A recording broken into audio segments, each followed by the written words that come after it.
Assalamualaikum warahmatullahi wabarakatuh. Hai teman-teman, kembali lagi bersama saya Adinda Geulis Widya Puspa dengan NIM 7211419019. Nah, kali ini saya akan menjelaskan tentang proyek 5, yaitu tentang formulir pembelian buku web atau HTML. Langsung saja kita pada materinya. Nah, ini merupakan gambar dari contoh web atau HTML formulir untuk membeli buku mata kuliah Sistem Informasi. Nah, dalam pembuatannya terdapat 5 teknik. Yang pertama ada file text yang fungsinya untuk mengetikkan sebaris data. Yang kedua ada tombol radio yang fungsinya untuk memilih satu jawaban. Yang ketiga ada kotak cek yang fungsinya untuk memilih satu atau lebih pilihan. Yang keempat ada menu drop-down yang fungsinya mengkombinasi jawaban yang akan ditanyakan dalam tempat kecil. Dan yang terakhir ada kotak teks yang fungsinya untuk mengisi komentar.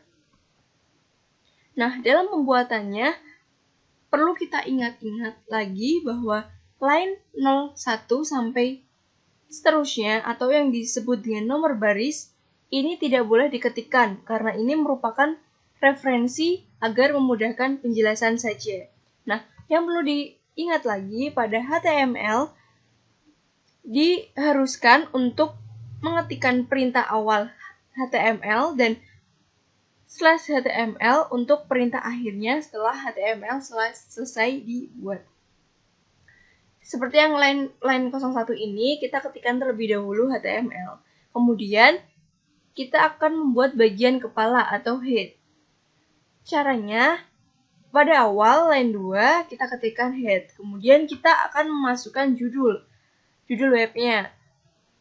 Awalnya kita ketikkan perintah title, kemudian kita masukkan judul yang akan kita gunakan, seperti book purchase form, kemudian tutup lagi dengan slash title. Setelah bagian kepala selesai, kita juga harus menutupnya dengan slash head. Selanjutnya, kita akan membuat bagian body atau tubuh. Nah, dalam body atau tubuh ini akan membuat form. Form ini tujuannya untuk memberitahu browser web bahwa halaman web akan mencatat informasi dari penggunanya. Nah, untuk line 6 ini kita ketikkan perintah awal dulu form. Kemudian line 7 kita posisikan judul yang telah kita buat pada posisi tengah, yaitu dengan perintah alignment center. Kemudian line 8 kita bisa mengatur font dari judulnya, terserah mau berapa fontnya. Di sini ada plus 2. Kemudian setelah itu kita tutup dengan size font. Selanjutnya, kita akan membuat kontak informasi dalam bentuk tabel dengan perintah awal table border pada line 10 ini. Nah, kita membutuhkan dua kolom, 2 baris. Jadi kita masukkan 2. Nah, TR ini untuk baris, sedangkan TD untuk kolom. Nah, dalam kolom pertama memberikan label formulir, kemudian perintah menangkap input field name dan email. Seperti pada line 12. Nah, kita akan memasukkan kolom dengan nama name. Kemudian line 13 kita inputkan type-nya teks karena pengguna akan mengetikkan sebaris teks. Jadi kita masukkan tipe inputnya adalah teks. Seperti ini, kemudian name nanti akan diisi dengan nama siswanya. Selanjutnya, untuk kolom kedua baris kedua, kita masukkan email. Tipe inputnya sama, yaitu teks, karena pengguna akan mengetik sebaris teks.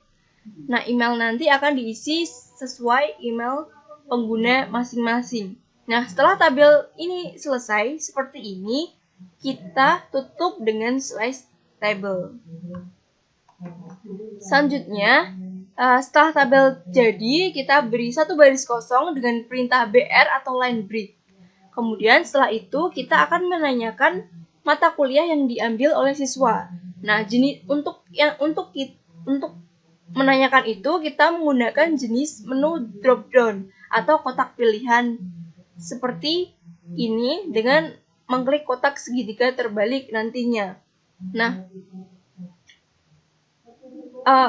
untuk menu dropdown ini ada pada baris 23, diawali dengan perintah select, kemudian untuk daftar pilihan menu dropdown-nya ada pada baris 24 sampai 28. Diawali dengan perintah option atau kotak dengan tab-nya kotak pilihan. Setelah selesai, kita tutup dengan slice select. Kemudian kita beri line break lagi 1 baris. Nah, selanjutnya kita akan menanyakan siswa lebih memilih buku lama atau baru. Ada pada baris 33 dan 35.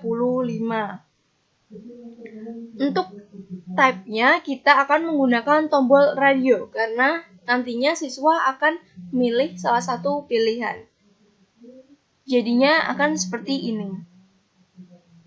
Nah, untuk yang terakhir atau selanjutnya kita akan menanyakan apa yang disukai siswa dengan menggunakan jenis kotak cek, di mana siswa nantinya dapat memilih lebih dari satu jawaban. Seperti pada baris 39 dan 41. Nah, kita input dengan tipe atau jenisnya kotak cek atau checkbox. Selanjutnya untuk file terakhir ada pada baris 43 sampai 45. Di sini meminta siswa untuk memberikan komentar tambahan. Nah, formulir ini berasumsi bahwa siswa mungkin memerlukan lebih dari satu baris teks untuk memberikan sebuah komentar. Nah, nama dari file ini adalah comments. Di sini kita awali dengan text area. Namanya kita beri nama komen, kemudian rows 5 ini berarti siswa nantinya dapat memberikan 5 baris yang berisikan 40 karakter atau calls 40. Nah, untuk perintah wrap ini berarti bahwa nantinya web secara otomatis akan memasukkan baris selanjutnya ketika komentar dimasukkan. Nah, untuk baris 45 ini merupakan area teks dari komen yang nantinya akan dimasukkan. Nah, selanjutnya kita masukkan 2 input khusus browser web untuk menindak informasi yang dikumpulkan oleh formulir. Di sini ada input submit dan input reset. Nah, untuk input submit ini tujuannya untuk mengirimkan jawaban yang telah diisi oleh pengguna. Sedangkan reset untuk mengulangi jawaban yang telah diisi kembali dari awal. Nah, jangan lupa setelah form selesai, kita tutup dengan slice form. Nah, jika form sudah selesai, berarti bagian tubuh juga sudah selesai. Kita juga ketikkan perintah slice body. Sekiranya HTML sudah selesai, kita jangan lupa untuk mengetikkan slice HTML untuk bagian akhirnya. Nah, setelah selesai membuat HTML-nya, jangan lupa untuk menyimpan file dokumen sebagai file HTML. Nah, di file dokumennya berbentuk dokumen teks dengan ekstensi txt.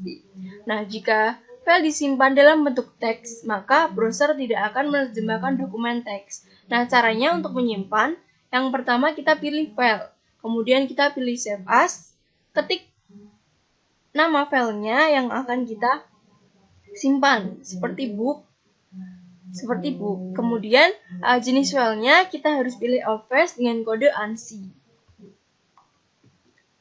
Sedangkan untuk melihat halaman web, langkah-langkahnya yang pertama pilih perintah file, kemudian subperintah open. Yang kedua, ketikkan nama file atau browse untuk menemukan filenya. Setelah itu klik tombol OK. Dan halaman web akan muncul. Yang ketiga, jika kita memerlukan perbaikan, pilih editor notepad lagi. Yang keempat, edit kode HTML, kemudian simpan lagi dokumennya. Sekiranya kita ingin mengulangi atau mau mengedit lagi, buka web browser lagi. Dengan cara perintah view, kemudian subperintah refresh. Sekian penjelasan proyek 5 dari saya. Kurang lebihnya mohon maaf. Wassalamualaikum warahmatullahi wabarakatuh. Terima kasih.